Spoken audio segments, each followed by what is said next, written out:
Hi and welcome. I'm Angela, and I wanted to try this live thing because I'm doing a topic on the purpose of life. And I'm weaving together some of the pieces that I'm going to be sharing with Dance with Angela in several different videos. I'm going to be doing like a blog about the Elixir of Life. And my dance name or coach name or author name is Ambrosia, Angela Ambrosia.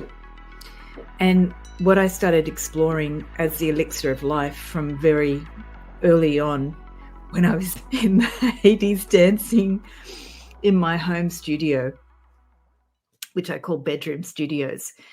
And I was, 7 when I started, but later on in the 80s, I really went deep into the new romantic expression of the Elixir of Life.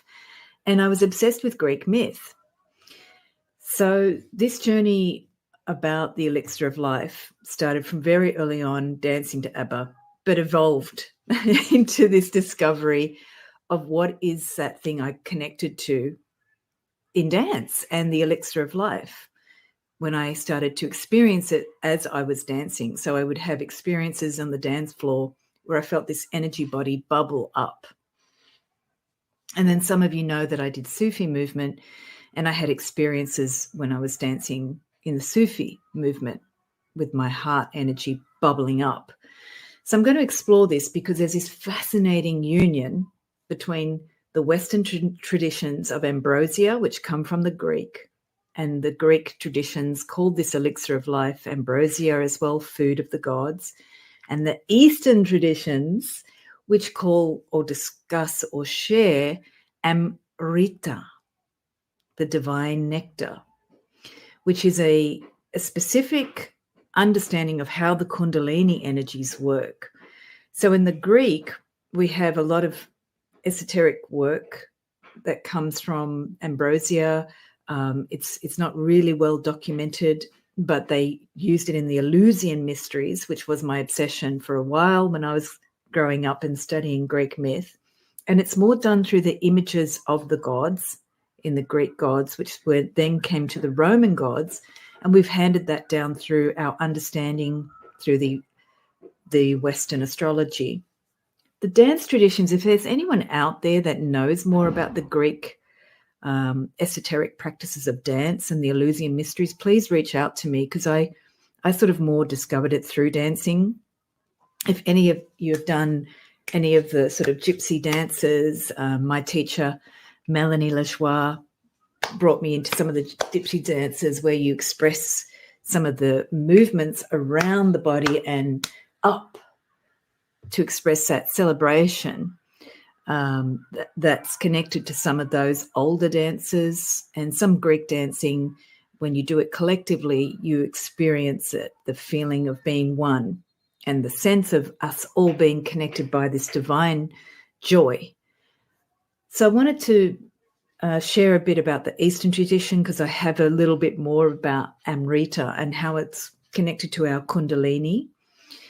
But the Western traditions and the food of the gods and the purpose of life is also there in a lot of the Eleusian Mysteries. But people are at this stage researching the Eleusian Mysteries. They're saying that psychedelics were used. It's not actually only what was used. It wasn't, the Eleusian Mysteries did not simply use psychedelics. They used other sacred practices, which are also in India, and they're being done today, that simply allowed the person to explore what was their true nature. When we go beyond the physical, but through the physical and through the Kundalini. So this was done through breathing, through meditation, through understanding the nature of our sublime body, our mystical body, which comes through the physical body. So Dance with Angela here, that's what I teach and share and explore. I'm doing the workshops Dance for Joy to give us a more fun way to relate to it so we're not so serious about it. In the Eastern and Western practices that looked at Ambrosia and Amrita, that's what they're sharing at the sublime level of our energy body. And so any of you who practice meditation, who do movement, who do healing work, you're going to listen and feel your body this way. And so I just want to give you some background, because these practices are ancient and people are doing them now without realizing how they're an extension of these ancient practices, and also how now we're changing the energy body. We're experiencing our bodies more divinely. I discovered this through dance in my bedroom and in the 80s to new romantic music. So I want you to just know that you're discovering your bodies through whatever movement practice or meditation practices you're doing. And perhaps you can see yourself in some of these sharings of the videos, what might be moving through your body, so I can give you some context for it. So I wanted to read a little bit about this wonderful website I just Googled about Amrita, which is called a divine nectar, and it's related to the Greek tradition of Ambrosia, the food of the gods. So I'm just sharing from a website, I'll put it in the description later, about Amrita, which in Sanskrit also means immortal, but it doesn't mean we live forever in a physical body. It means that once you discover this bliss in the body, this nectar, natural joy in the body, you are living forever. And Amrita is a substance that's actually produced in the human body once the flow of Kundalini through that central channel becomes strong. And when I started dancing, that's what started to happen. I connected to this natural channel of energy. I call it the fountain, and it's the fountain of life that's constantly flowing. And I discovered it by accident. So you too could be having these experiences. So I'm continuing to read. The sexual fluids and essences are drawn up into the bladder through a process called natural vajroli. From here, prana. So prana is a energy. It's not only physical. It's non-physical. It's subtle energies. Prana from these essences rises up to the Manipura or solar plexus chakra and mixes with other pranas. And often this is the reason the Manipura solar plexus chakra is sometimes called the cauldron in some traditions. A substance called SOMA is produced as a result of this mixing of the pranas. So SOMA, my teachers in India right now are releasing it all over the world to people. And it's an energetic substance which can be naturally produced in the body.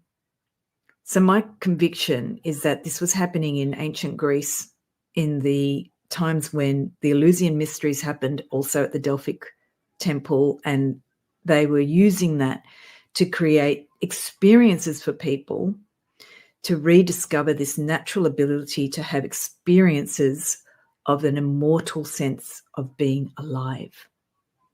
And tapping into why are we here? We are here to truly live.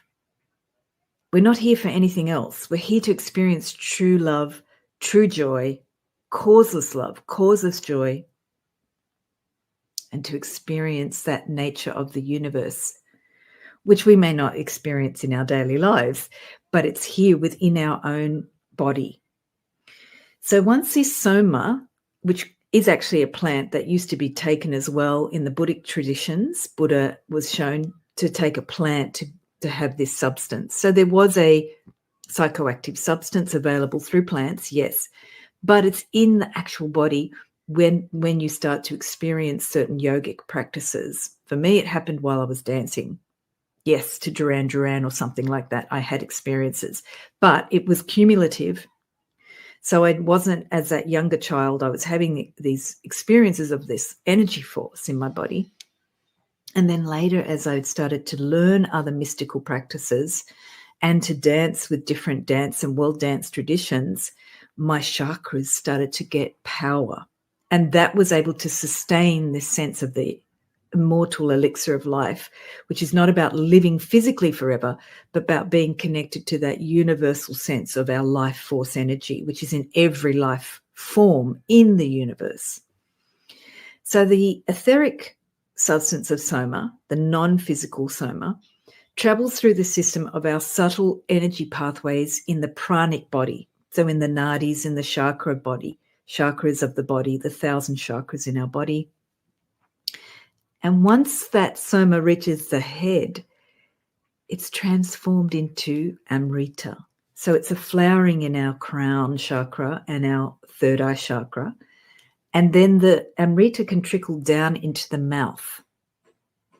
Right now in India, our teachers are actually doing this with people in a wonderful program, which I'll link in the description as well if you want to find out more, because people are getting it in their homes online right now.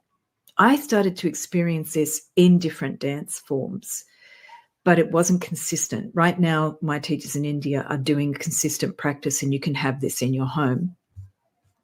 And the Amrita, I'm reading from the webpage now, can bubble up into the higher chakras, the crown, third eye, and the chakra at the back of the head called the Bindu chakra. And when the Amrita comes out the higher chakras, it will trickle down the head and into the face. And it feels like drops of oil, honey as it comes down. The Amrita is then reabsorbed into the subtle neurobiology to be reused. It's blissful, intoxicating, and it's one of the fruits of yoga. So a lot of this energy gets lost through sexual fluids and sexual activity. So sometimes people are saying that spiritual work's about not having sex. It's not about that. It's about how you see the sexual activity and how you also complement that with other yogic practices. So it's our perceptions about our bodies. And we need to nurture the fruits of the subtle body as well as the physical. So the elixir of life was about nurturing these fruits of our subtle bodies. And dance has been an ongoing practice for thousands and thousands and thousands of years, where we discovered this. All world cultures celebrate this. If you have a great group cultural dance, you can watch them and you'll feel the vibration. You'll feel the elevation of our subtle bodies with a celebration of the physical. So all of these traditions were given to us from the dawn of times to celebrate this elixir of life. The purpose of life is to live, to celebrate this unique experience of being both a physical being with a spiritual essence, and how wonderful it is to experience the joy of that life. So I'll put a link to that description that I've read to you about Amrita. Any of you who might have any experiences of the Ambrosia element, the Greek and the Western traditions of this form of lifting up our prana and experience that fountain of life, please contact me, because I've been more trained in the Eastern traditions, and I've simply discovered it through dancing in my bedroom and then being trained by other mystical teachers and experiencing cultural dance, which I share in Dance for Joy. How do we combine all of these wonderful tools, Qigong, Sufi, just feeling each other's vibration through healing and body-mind centering techniques to feel the energy of our bodies and to listen to each other's bodies? And how do we have this as a joyful expression to feel the joy of being alive? That's what I'm sharing in the Dance for Joy. And you too may be able to access this as well. Some of you might want to do it with the program that my teachers have in India called 74K Diksha Yajna, and I'll share a link for you in the description as well. And we can, in that program, experiencing it right now through the energetic form of SOMA that's being downloaded. And it's a miracle that's happening right now on this planet. So I do have to share that with you. If that resonates for you at all, please check it out and send me a message or put a comment in the video, because I can hook you up to get more of that SOMA in your bedroom. And you won't be like me as a 7-year-old having to find my way through dance to discover this elixir of life and to understand what the purpose of life is, to experience that true bliss and causeless joy and love and causeless peace. So thank you for watching. Please subscribe, put a comment, and I look forward to sharing more in these video blogs about the dance and how I discovered the elixir of life. And I look forward to hearing from you as well.